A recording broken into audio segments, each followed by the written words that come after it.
Hello, guys. Welcome back to another video.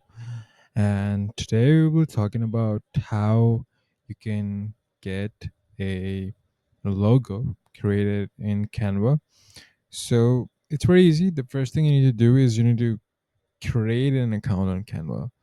When you create an account on Canva, you need to go on search section and you search on logo. So you click on logo and you'll see a lot of templates, right? So you'll choose any of the templates that you like. Make sure that if you have a free account, you'll just choose the ones that are free without the crown. So I'll click on this one. Again, you have to click on customize this template. Customize meaning you'll have to modify it according to the content of the logo that you want to create.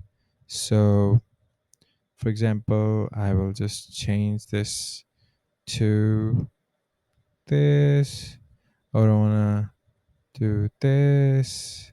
Like, I can just use this template to create something that I would like, that I would want, like this, like that.